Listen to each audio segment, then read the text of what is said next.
It is now in America's national interest to stop aggressive naval patrolling 12 miles off China's shores, because if you do that 20 years from now, there will be aggressive Chinese naval patrolling 12 miles off California shores. But I think the time has come for the United States to think very hard about a world in which it might become number 2 and China might become number 1. Then surely America's interests change dramatically. And that's why if America wants to see a China emerge that plays by global multilateral rules and processes, the best way it can do so is not by giving speeches or saying eloquent words about how you should preserve the global system. The best way you do it is through your deeds. And here, of course, I'm going to conclude by mentioning briefly the latest episode that has happened in US-China relations, and which is, of course, as you know, is the Chinese decision to set up an Asian infrastructure investment bank, which unwisely the United States decided to oppose. And as you know, and this is in many ways a sign of the times, in the past, a veto by Washington DC would have meant that all the allies would have stood firmly behind the United States, and the United States veto would have held. But even to my surprise, the first country to break that veto was the number 1 ally of the United States, which is the United Kingdom.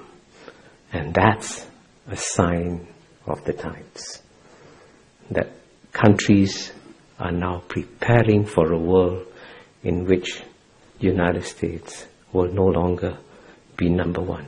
The rest of the world quite often sees the United States acting unilaterally, acting in its own interests, and often at the expense of global interests. And David mentioned that I've been the ambassador to UN twice. I was there. I've served there for almost 10 years.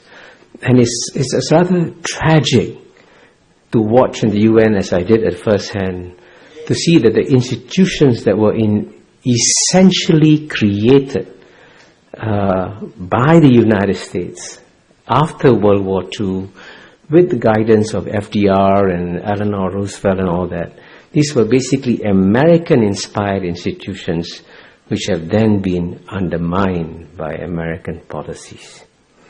You know, as I get older, I get less and less surprised by things, it's quite normal. But one thing that's really surprised me is that on the one hand, the United States has clearly the freest media in the world, the best financed newspapers, the best financed television stations in the world.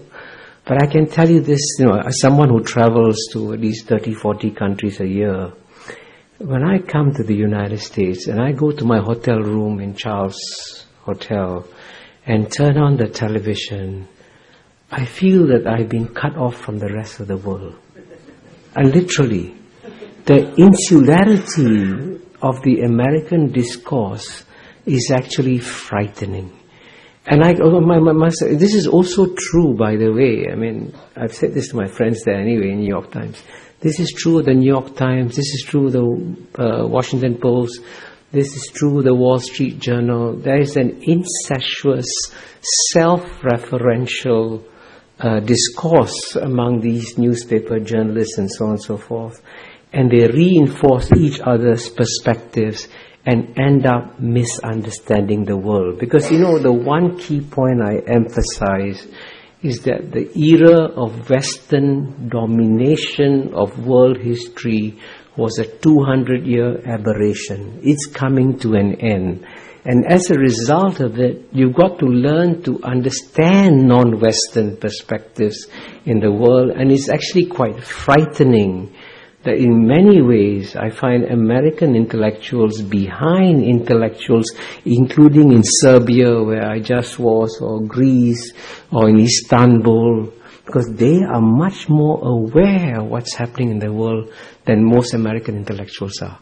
I don't know how to solve that problem. But unlike the United States of America, the Chinese do not believe in proselytizing their beliefs. They do not believe that you have to copy or emulate them to succeed. And they also believe that it is far better for people to admire and respect them for their deeds rather than to pay attention to their words. So in a sense, we will have a very different world when the world's number one power in the world is no longer a missionary power in the world. That, if you look back over the longer history of China over the past 2,000 years or so, it's actually surprising how few military adventures the Chinese had overseas. And in general, they have actually, as you know, within the Chinese Confucian ethos, the guy who's a soldier is at the bottom of the value chain. And I want to emphasize, since I come from Singapore, and Singapore and Hong Kong are seen as competitors all the time, it is actually in Singapore's national interest to see Hong Kong thrive and succeed, because we need competition from another city-state, and therefore we can both do equally well. I mean, Singapore will not just survive, Singapore will do very well. Because, Mr. Lee Kuan Yew and the founding leaders of Singapore created some of the strongest institutions in the world in some areas. The quality of mind of the Singapore civil service, I think, is number one in the world. The quality of mind of the Singapore judiciary is also probably number one in the world. The quality of the Singapore military is probably among the top 10 in the world. Singapore's education system is already ranked among the top 3 or 4 in the world. We have the world's best airport, the world's best functioning port. So we have created a whole ecosystem of excellence in Singapore. And with that ecosystem of excellence, Singapore is poised to take advantage of a major historical opportunity that is coming its way, because just as London served the European century and New York served the American century, the one city in all of Asia that is comfortable with all the major civilizations in Asia, with Chinese civilization, with Indian civilization, with Islamic civilization, and also Western civilization, is Singapore. So Singapore is going to become the New York of the Asian century. So it's a great time coming ahead for Singapore.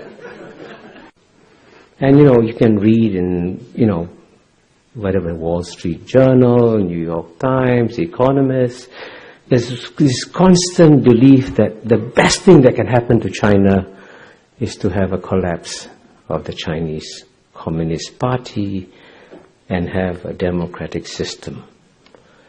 The one slightly provocative point I'm going to make here is, be careful what you wish for.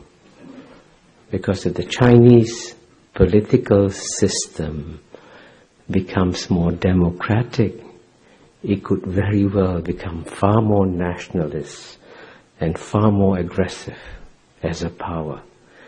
And the great paradox here is that the Chinese Communist Party is actually delivering a global public good by restraining Chinese nationalism. And if you didn't have a strong Chinese Communist Party in charge, you might actually get a more nationalist, a more assertive China. And when I first went to China in 1980, there wasn't a single Chinese tourist leaving China. Last year, 100 million Chinese went overseas freely.